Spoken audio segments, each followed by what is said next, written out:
Na hiyo wakati iligundulika tu ni tumor, mtu wangu akaanza sasa kugonjeka ile ambaye anja kugonjeka tena.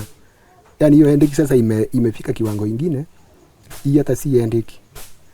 Ni kama kupagawa. Akaanza yani alideteriorate akafika mahali ya kuwa ni kama wazimu nikiona.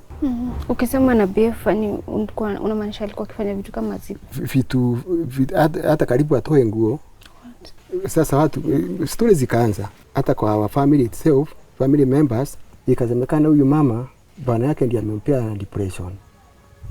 It has never been easy.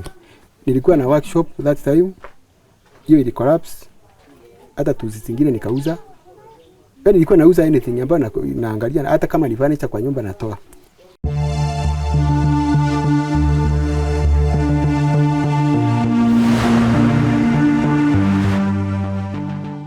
For 6 years, Patrick Muchiri has tried everything to save his wife's life. As it stands today, he is at his wit's end, trying to figure out how to maneuver and continue with his life because his wife has sadly passed on.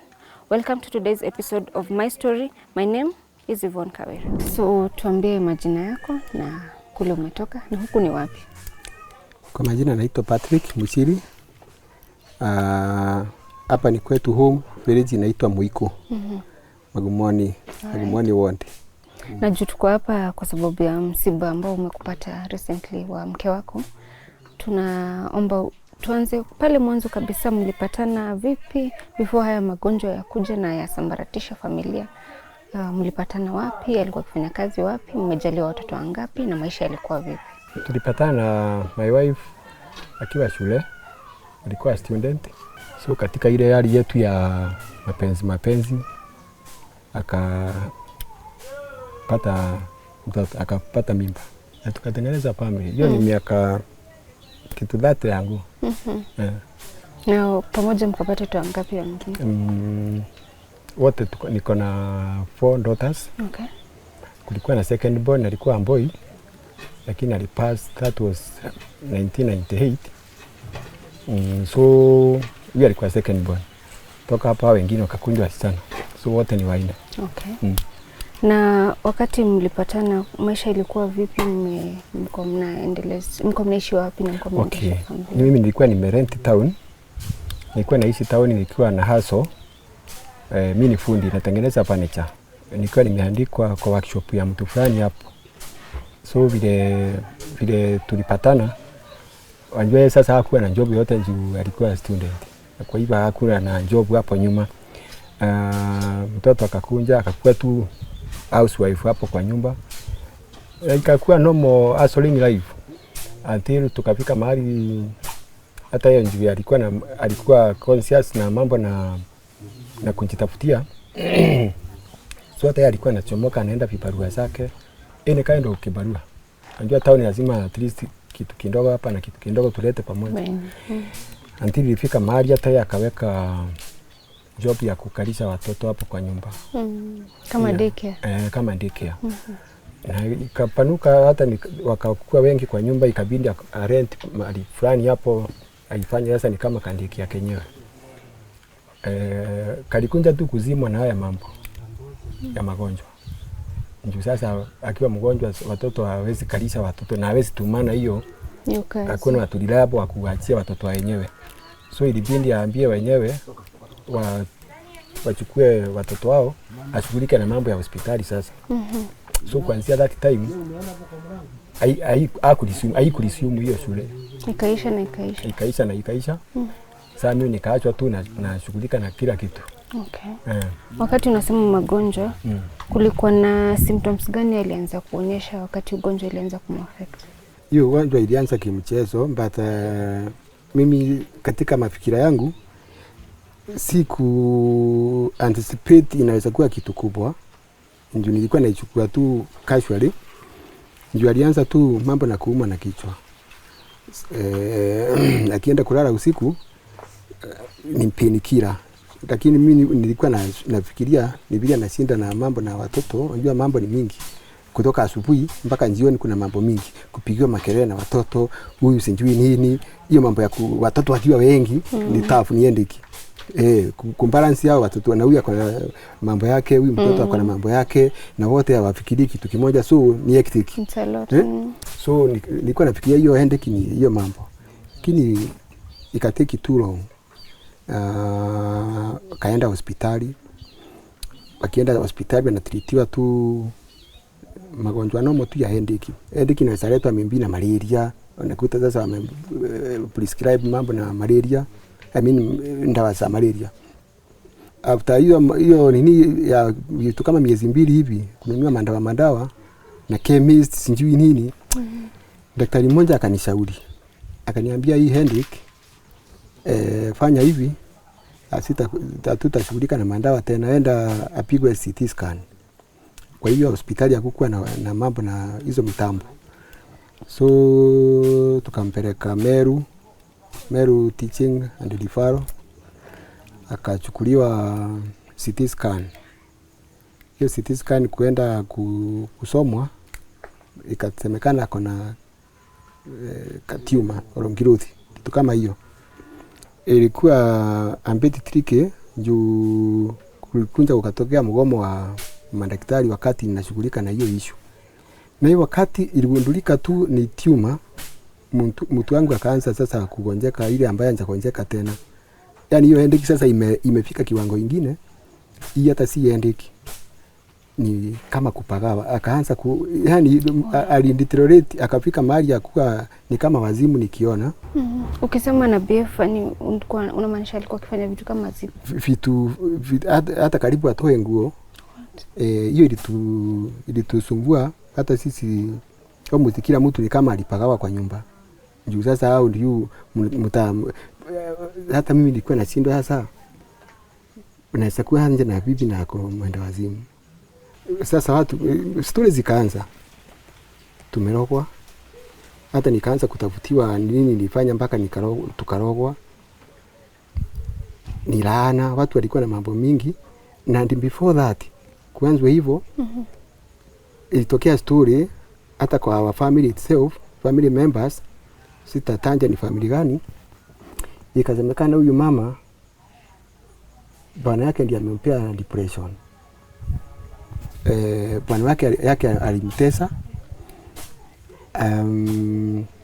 Yeye akamtesa na akamwabandon na akachukua mwanamke mwingine huko. Anakaa na mara mwingine huko, hata amemfanya akaacha bibi yake.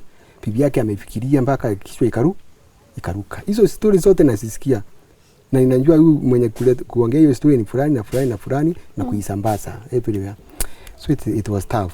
Kwa kifupi, hiyo hali ilifika hiyo stage wakati madaktari nao wamegoma. Hatuwezi mpeleka anywhere. Tuko na mtu hapa kwa nyumba, ako hali mbaya, yani mgonjwa yenyewe na hawezi mpea ndawa ene ndawa. Aidha penikia, nayo si penikia ya hizi sanduka. Siku moja tukiongea tu na mtu akaniambia pigia daktari fulani simu, alikuwa anafanya Meru lakini sijui alienda wapi. Akushauri vile utapa ni neurologist. Hiyo mtu nimpigia simu saa 5 ya usiku, ndio nilipewa namba ya usiku. Nikasema nitampigia the same night. Nikampigia nikamwambia sasa naomba unipe ushauri vile naweza handle mgonjwa akiwa hii hali na shida yake ni ya kichwa kuko hivi. Nikampea hiyo story. Nikamwambia sasa vile madaktari wamegoma, mimi nashindwa nitamwando na mnadhani mgonjwa aina hii. Akaniambia fanya hivi, Embu Hospital kumeresume services. Walienda na wakamfanyia operation, a very successful operation, na within 3 days alikuwa ametoka ICU. Na sijui hiyo ikaenda, tukafurahi. Tukaenda na mtu kwa nyumba. Tukakaa, anahiru, kila mtu sasa hapo anashangilia njoo mtu ame nini? Little did we know hii kitu itarundi. Ile wound njoo ni hapa. Tukaanza kunotice inaanza some swelling tena. Hapo kuna hiyo stitch. Tukaona swelling imeanza. Kidogo tu. Within a very short time yote ikafura tena. Kamrudisha hospitali. Kitambo tumuulize, nikarudi huko nikaambia daktari, nikamwambia tumeona, nilimpigia picha, nikamwambia kimeanza kuwa hivi na hivi. Akaniambia aletwe tena haraka. Hiyo ilikuwa operation ya pili. Tukikaa ikarudi tena mara ya 3. Na sasa hizi vituko alikuwa akifanya zilikuwa zimeisha sasa? Zilikuwa zimeisha. Hizo vituko sasa zilikuwa zimeisha, na akihiu anaanza sasa kuongea vizuri na kupanga mambo yake. Hata kama ako kwa bend hapo, lakini nasikia anapanga-panganisha wasichana wao. Wewe fanya hivi, nifanyieni hivi. Hii ya tatu daktari akaniambia hii sasa hatutatoa. Tukitoa ni 50-50. Nikamuuliza, so unaona anje? Akaniambia hapana, wewe ndio unaniambia either tutoe uriski life yake ama ikae hivyo tu. Wewe nikaamua acha ikae. Nikaona acha ikae, kama daktari anasema ikitolewa kutatokea shinda, acha ikae, tuendelee kunasi mtu wetu akiwa hivyo. Hivyo ndivyo sasa tulikaa naye almost a year tukimvumilia tu until ilifika time fulani nikaona hapana, hii kitu hata kama tunasema hii itamuua. Kuna kitu nimerukia hapo, unaona hiyo operation ya 3 alienda na ikatolewa, na tukaambiwa after some time apelekwe Kenyatta afanywe radiotherapy na chemo. So tulikunja naye hapa tukakaa asi hapa, tulikuwa town by then, tukakaa na yeye kitu almost a month until tukakuwa booked Kenyatta, kaenda kufanywa theater hizo radiotherapy na chemo. Hiyo wakati wa kuenda Kenyatta alikuwa macho imepotea kabisa. Tukaenda na yeye, tukachukua kanyumba Kibera, kulikuwa na shinda. Ni sasa lazima apate mahali anaweza kuwa akipelekwa tu and fro. Na tuko mimi na msichana wangu sasa. So tulienda tukarenti kanyumba hapo, tukalipa miezi 3 chemotherapy hizo sessions zote, na tukaenda na yeye home. Lakini baadaye alirudi hospitali. Sasa hii kurudi tena ndio tuliambiwa hawezi fanywa anything saa hizi. Sasa mara ya 4. Mara ya 4. So wakati imetokea, hii anjuzi imetokea after kukaa na yeye kwa nyumba for almost a year, akiwa kwa hiyo hali. Until tukaona sasa hii haileti shangwe mpaka tumrudishe huko.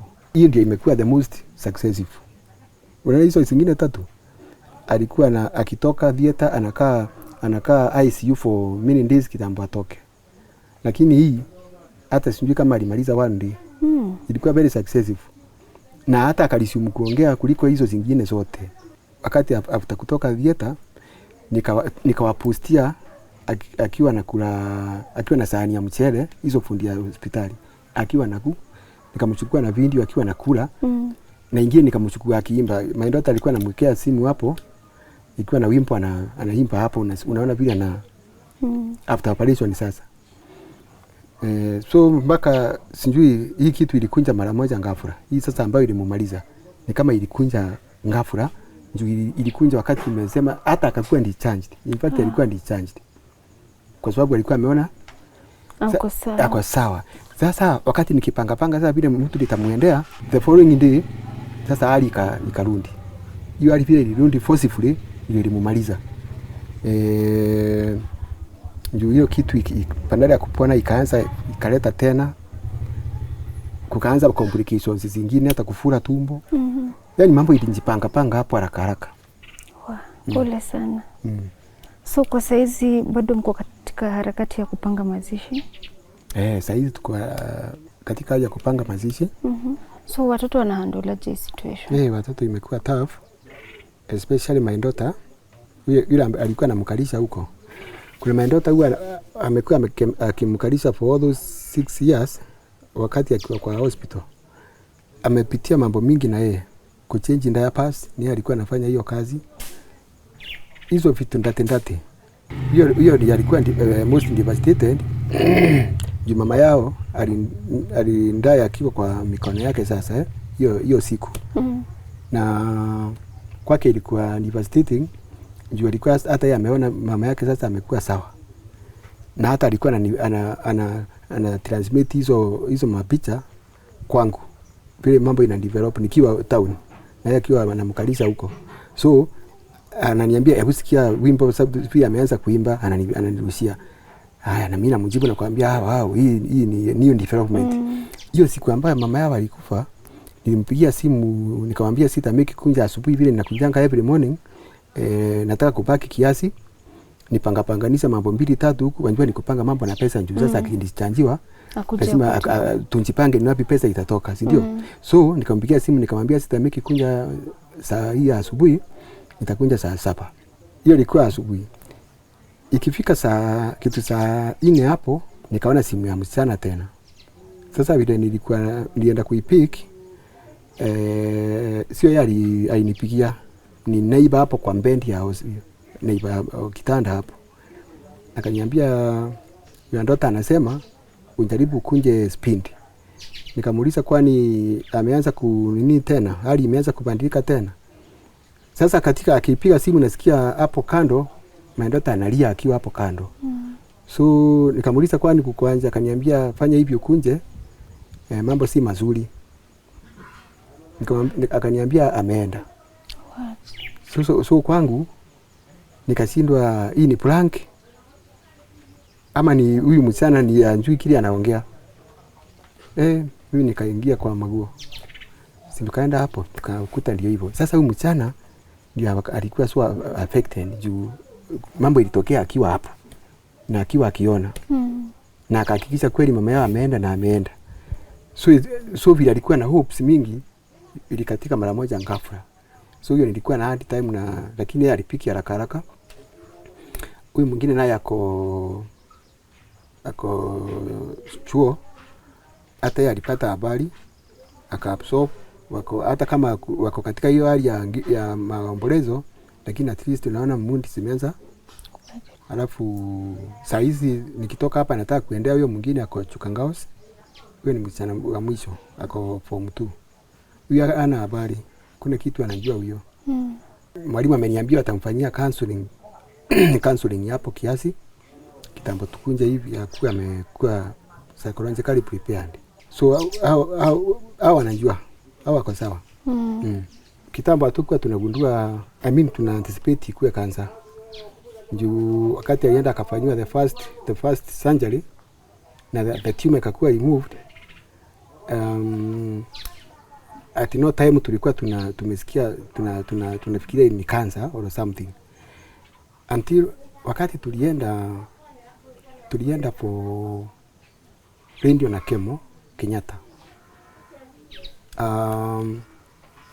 Tukaingizwa kwa karumu. Hapo ndipo nilipata information ya cancer for the first time.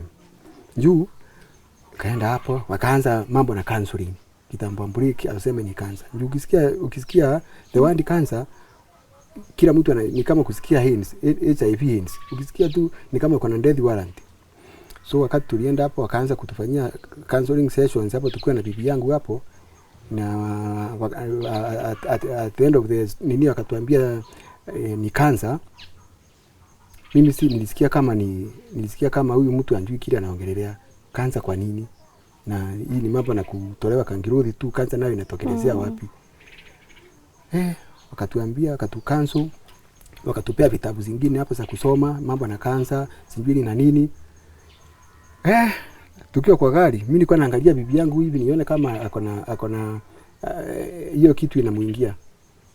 Sasa ingia naongea na yeye kutoka apokee hiyo nini hapo, hata kama alikuwa anajipea moyo, hiyo kitu ilimsumbua.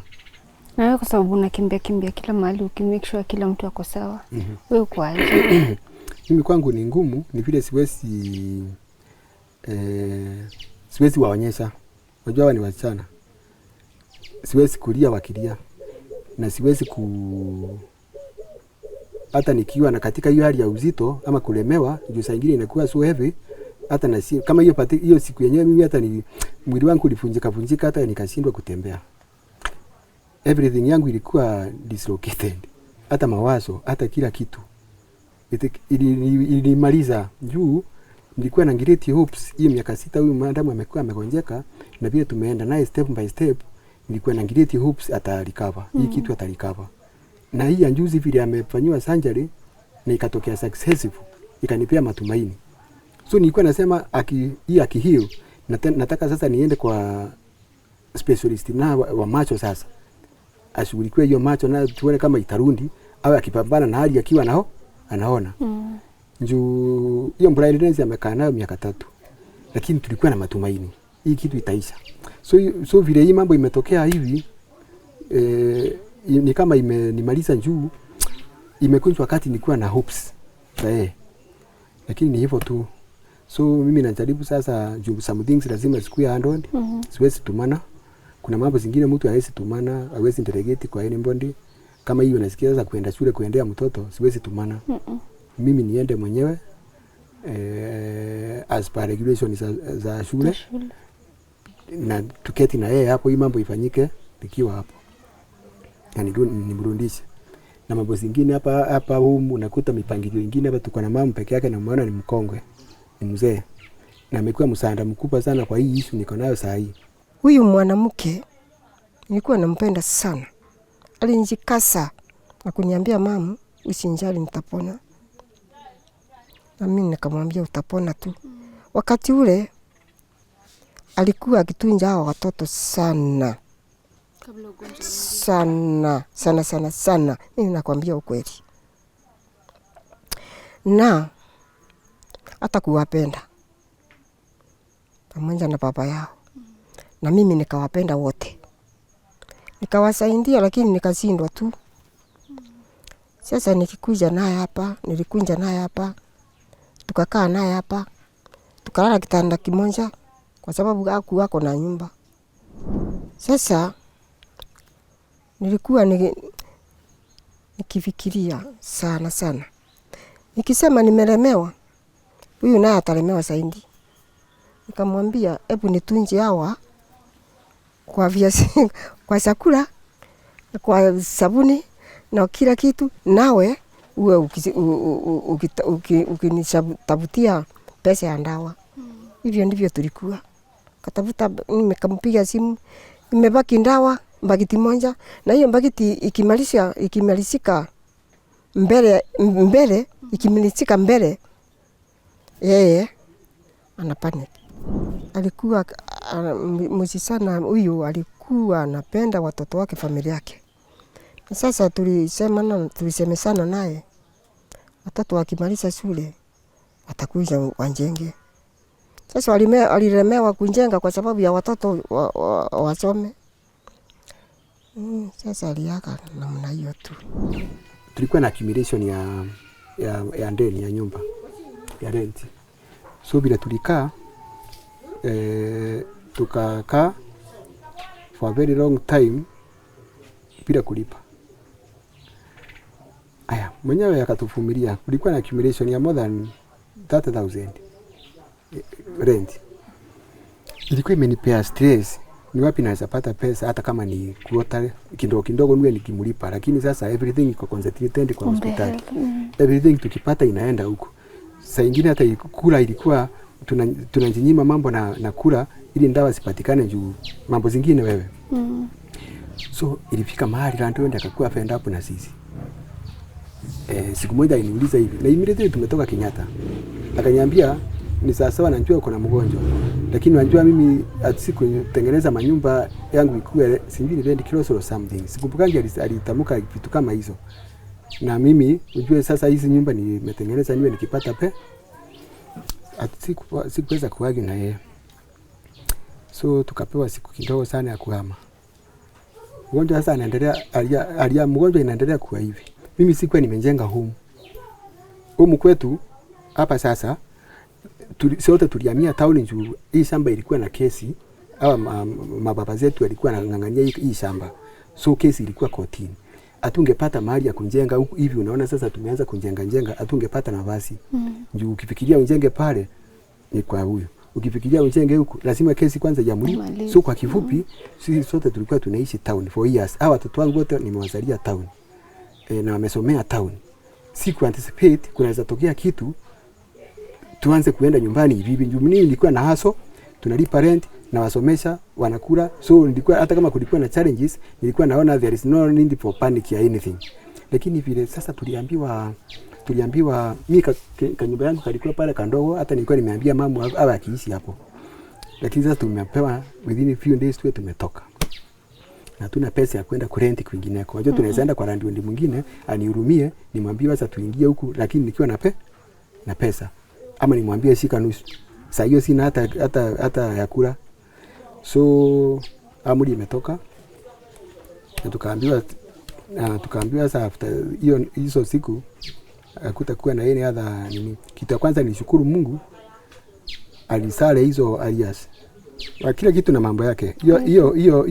Hizo alias zilikuwa zimenipea stress usiku, sikuwa naweza kulala. Osi rent. Njoo nikiona simu yake hivi anapiga simu, nikiangalia hivi na sio sasa leo nitamwambia anje. Leo nilimchapia story fulani, jana nilimchapia story fulani, leo ndiye huyu amepiga. So hii story nikairundia, nikafika mbali, nikasema nikiona simu tu na inyamasia, nitamwambia nini ngeni? Hakuna kitumbia naenda kumwambia.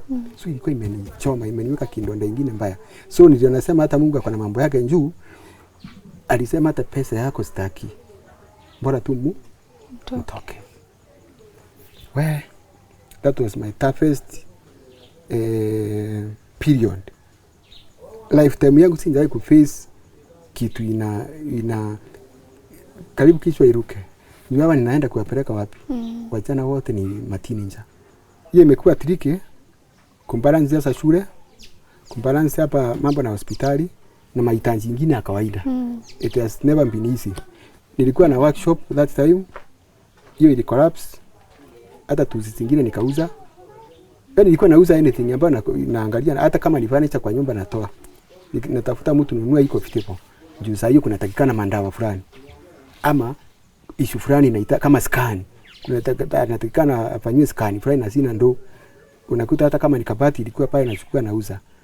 Vitu kukawa hivyo tu, life ikakuwa hivyo. Yaani every nini mind yangu hakuna kitu kingine imewahi kufocus. Niyo ugonjwa pekee. It has been my own business. Kufocus hiyo mambo yake na ugonjwa. Na Mungu anisaidia, hakuna mtoto alitoka shule. Hakuna na hawa njawahi rudi nyuma academically, wamekuwa wakiwa among top 3, top 5, top 5, top 10, vitu kama hizo. Saizi bili hospitali imebaki ngapi? Kuna takikana huko 211 900. 200,000 vitu kama hizo. 900. Okay. Na bado kuna mahitaji mengine hapa ya nyumbani. Kuna mahitaji. Funeral nini? Hao wote ambao kwa shule kuna mambo na halia. Yaani kuna mambo nyingi ziko huko nje. Unajua naenda unaongea na mwalimu. Namwambia mwalimu hapa hali iko, tafadhali hata kukiwa na accumulation ya pesa yote. Hiyo kwanza nisaidie nisikilie mtoto huko, kwanza nishughulike na mambo na mgonjwa. Hizo mambo na pesa nitashughulika baadaye mambo ikikuwa sawa. Sasa si mambo mambo imekuwa sawa. Sasa sinataka sasa kwanza kushughulika na hizo mambo ambayo ziko hapa na pale. Kama huyu mmoja umeona hapa, hostel yake iko na mandeni mingi sana. Hostel nimemrentia huko ndani somewhere. Alafu almost kwa nyumba kwake hakuna anything. Ngazi iliisha sijui ni mwezi gani. Huwa anamtumia tu kama 200 ya kumsustain hiyo siku. Ama kamia, saa nyingine namtumia hata kamia, namwambia kule ka 50, hiyo ka 50 ni jioni. Vitu kama hizo. Hata yule mwingine akoiga Tony amesurvive hiyo design. Nilikuwa najipea matumaini tu, nilikuwa nasema Mungu anaweza tenda anything, hata kama ni brain cancer, Mungu anaweza tenda anything. Lakini iliisha tu. Lakini hii mambo nakuwa growth, kupatikana ikiwa na growth, ilizima, ilinyamazisha wale sitaki kuwaita maandui. Wale watu walikuwa nisema huko nje ati hiyo bibi yangu nimempea depression. Hiyo iliwazima. Njoo uwezi kupea mtu depression umwekee tumor. Ikuwe kansa. So hiyo iliwazima, walinyamaza. Na wale walikuwa nasema sijui na nini huko, ilisia hivyo. So mpaka hapo tu nashukuru Mungu for everything. Na Mungu ananisaidia mimi sikonja isipokuwa hizi mambo na index tu za stress na fatigue juu ya mambo zingine naenda kulala usiku nikiwa niko na index kubwa. Mimi silazwi hospitali kwa sababu ya yeye ugonjwa. Na Mungu amenisaidia hata kama kuna kaasi kidogo haijawahi kufikia that level ya kwamba nimekuwa hospitalized, siwezi shughulikia watoto. Nimewashughulikia tu na sober mind, na kukua na sober mind. Hiyo hata hiyo naambia Mungu ni asante juu kumbalance ya watoto. Huyu ako Egerton, huyu ako university, huyu ako Chukangaos. Nitaambia huyu mwalimu hivi, huyu naye nitamwambia anje, huyu mtoto anataka pesa ya hostel, na yeye yaani hizo kumbalance mambo. Mungu amenipea stability ya mind. Alafu nataka nishukuru wa close friends. Na hiyo ni very important. Kuna close friends na hata kama si matajiri vile wamesimama na mimi. Wanjua sasa hii life yetu ya hustlers, unakuta supporters wako wala na feel shida yako ni hustlers wenzako. Kuna watu Mungu amewabariki na wako niko nao marafiki wengi sana ambao wamenisaidia sana, watu ambao wako hapo juu wamenisaidia sana. Unakuta mtu kwa M-Pesa amenyangusia 10k, amenyangusia anything ili niweze kunini. Lakini majority ni hustlers na wamenisaidia sana. Mimi nikiona mtu amenitumia ngiri moja, najua hii ngiri moja anja bakisha kitu, amesacrifice. Njoo najua wallet yake, najua biashara yake. Ukiona mtu amekutumia, najua huyo amenjinyima kitu. Au nataka niwashukuru wote. Pole sana kwa aliyopata. Nisapoa asante. Na tuko hapa tu ku highlight story yako, na tunashukuru umejipea nguvu ukatuambia story yako vile umepitia. Na matumaini yetu ni kwamba kutakuwa na mtu pale nje atasikia story yako na aguze aweze kusimama na wewe. Kwa ule mwenye anataka kusimama na wewe na anataka kuwasiliana na wewe atakupata vipi? Namba yangu ni 0706 24 74 94. Italeta jina gani? Patrick Muchiri. Patrick Muchiri. Okay. 0706 24 74 94. Okay. So guys, these are the documents that tells the story, a 6-year struggle that his wife has had to go through. This is the bill, adds up to 211,900, and they're still coming to you to plead with you to help them stand up on their feet. He has children in school. He still has funeral arrangements to take care of, plus the mortuary bills. And we're coming to you to plead with you to please stand with this family. And thank you so much for watching till the end of the show. My name is Yvonne. And until next time, keep it Tuko.